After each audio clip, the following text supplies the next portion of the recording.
세상에서 운이 가장 좋은 사람은 누구일까요? 수백억의 복권에 당첨된 사람? 재미삼아 샀던 비트코인이 떡상한 사람? 여러 사람이 있겠지만 오늘 얘기할 이 인물도 상당히 운이 좋은 사람입니다. 바로 태조 이성계예요. 노래 비유하자면 상대팀이 열심히 깎아놓은 보스몬스터를 막타로 먹은 인물이라고나 할까요?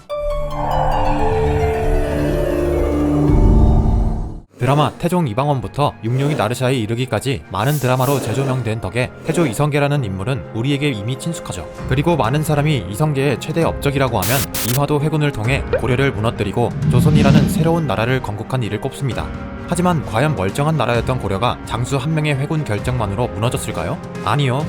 사실 고려 왕조는 이성계의 위화도 회군 이전부터 이미 민심을 잃은 상태였답니다. 당시 고려의 상황을 말하자면 도성 안에서도 시체 썩는 냄새가 들끓을 정도로 백성들이 가난과 배고픔으로 고통받고 있었어요. 한마디로 이성계는 무너지기 직전의 고려의 마지막 결정타를 날린 인물이라고 할 수 있습니다. 고려가 민심을 잃은 이유에는 여러 가지가 있겠지만 그 중에서도 가장 결정적인 이유는 과도한 세금이었어요. 당시 백성들이 내야 했던 세금은 상상을 초월했는데요. 한 해 농사가 끝나면 왕실이나 담당 관리에게 수확물의 절반 가까이를 세금으로 내야 했답니다. 세금을 내고 나면 남는 곡식이 거의 없었죠. 다음 수확기까지 쫄쫄 굶어야만 했습니다. 과중한 세금을 버티다 못한 백성들은 살기 위해 땅과 집을 버리고 산으로 들어가 산적이 되기도 했고 배를 굶지 않기 위해 자진해서 귀족 가문의 노비가 되기도 했습니다.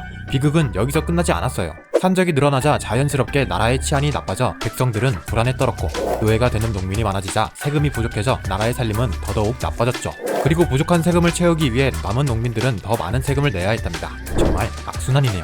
이렇게 평화로웠던 백성들의 일상은 파괴되었고 굶어 죽는 사람이 부지기수였어요. 부모가 굶어 죽은 자식의 장례를 치르는 상황. 하루하루 죽지 못해 사는 고려 백성들의 삶이 얼마나 고통스러웠을지 상상이 가나요?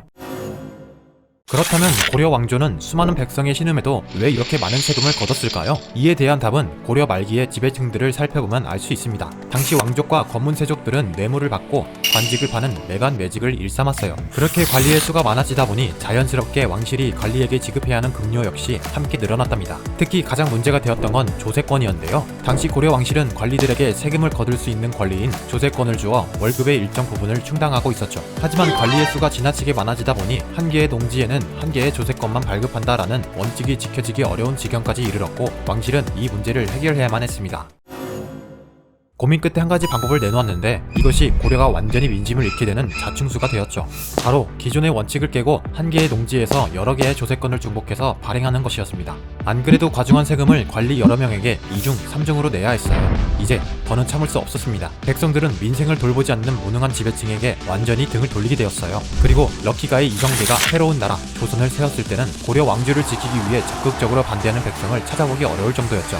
고려 멸망의 사례를 보면 먹고 사는 일을 힘들게 만드는 것, 즉 과도한 세금이 민심을 얼마나 해치는지 잘 알 수 있습니다. 그리고 제 아무리 긴 역사와 전통을 자랑하는 국가라도 민심을 잃게 되면 얼마나 쉽게 무너지는지 새삼 느끼게 되네요.